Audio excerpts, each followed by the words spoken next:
Howdy y'all, T-Biz in the house, and I want to take a look at these World's Finest from DC Collectibles figures.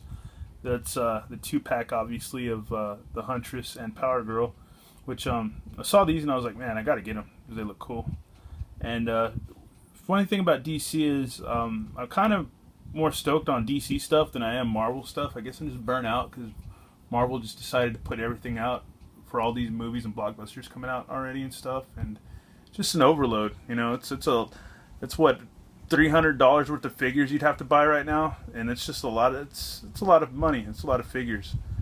You know, maybe less than that, but I don't know. It adds up after a while. But yeah, it's a lot of stuff. So with that rant set aside, yeah, I've just been more lately wanting to get DC figures, and not just because I'm fucking whatever with Marvel or anything like that. It's more like it's just more like, I don't know. I read Marvel and DC stuff and independent stuff alike, but sometimes I tend to like DC figures just, I don't know, a little bit more, except for like maybe Deathlock and Deadpool and stuff like that. Some of the, you know, and some other like Marvel characters and stuff like Punisher and guys like that. I like those guys a lot, but and Ghost Rider and stuff. But yeah, I like my DC characters too. So, you know, got to give them props too. But anyways, Huntress and Power Girl, and I thought these were really cool because they just have really nice face sculpts, really nice paint jobs.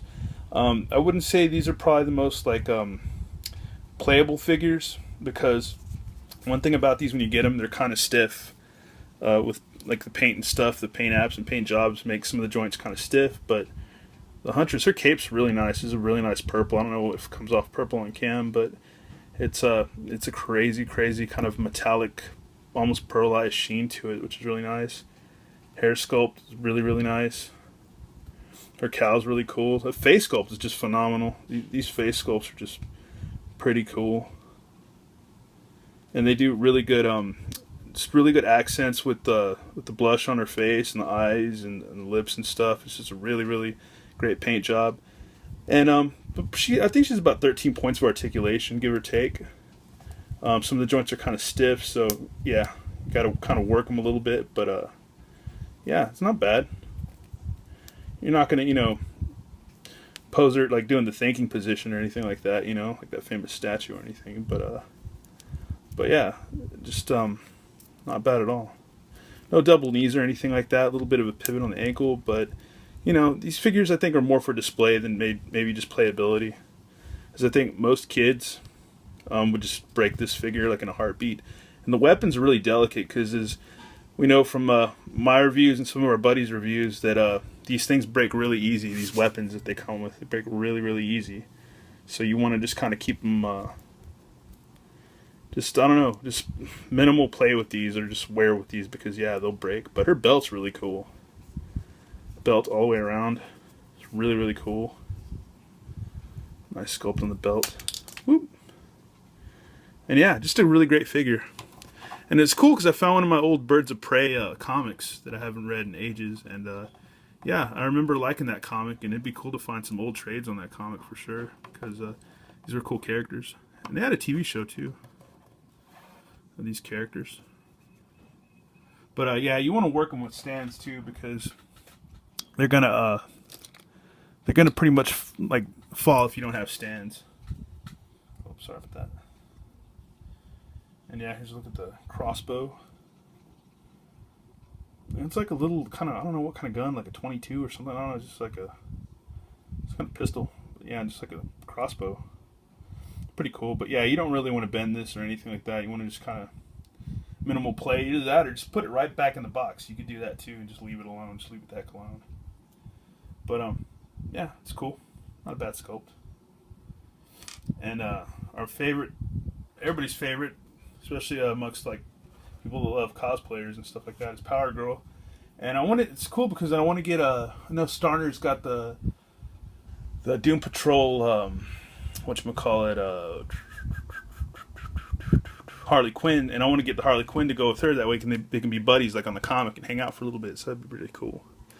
But yeah, she can pose pretty cool, but as far as like posing in an action stand and staying that way, it's kind of tough, because she does tend to be a little top heavy and fall over a little bit, because I think might be mostly because of the cape, or not, but who knows. But yeah, just a great face sculpt on her too. And the paint apps on the hair. It's really, really nice. Really cool. Just very cool. And I like this version better than I think the Mattel version that came out years ago. I think that Mattel version kind of looks silly. I have it too in my collection. Never did a review on it or anything like that. But yeah, as you can see here, some of these joints are kind of stiff. And yeah, you got to kind of work them. And then you might break it, you might not. He says you can see here I didn't break it, but yeah, you want to be able to pose her with that fist like she wants to really kick your butt. But yeah, just the sculpt's amazing. See that six-pack right there? Just the detail in the outfit. Just the boots. Amazing paint on that. Just very nice blue metallic on the gloves and the boots. Once again, just really cool in the face. And it's cool because they're not using the same buck or anything like that. It doesn't seem. And they're not like just rehashing the same old thing. It's weird. Yeah, they each have one peg hole, so that's cool. But I need to get some stands because I think Daring Doodads has some stands, or he ordered some, or you can order them, I guess, from DC Direct or something like that. And that'd be something to look into. But yeah, as far as posing her like in an action stance or whatever, I probably want to have two stands for that or something for her to lean on against, because I don't know, we could try it, but I don't think she stands very well just like that on her own. But we can try it. Why not? And she has about, I think, a little bit less points of articulation than the Huntress. But yeah, she doesn't stand well like that in an action pose. So you wanna I guess either rig her up with some kind of figure art stand or something like that, or just have her stand just plain like this. Get her back on. Jeez. But yeah, I couldn't find any G.I. Joe stands, so I had to just settle for Microman stands. But hey, they work anyways. Either way, not bad. And these are great, great figures too. I like them. And sometimes DC can be hit or miss, but I don't think I've ever had a DC collectible break on me so far, besides the animated Batman. And I do have Wonder Woman somewhere, but I don't know what I did with her. But anyways, yeah, these are cool. And if you like them, get them. And if not, don't. But I like these characters a lot. I always have. So, yeah. Thanks for letting me share this with y'all. And, yeah, more reviews and stuff always on the way. All right, peace.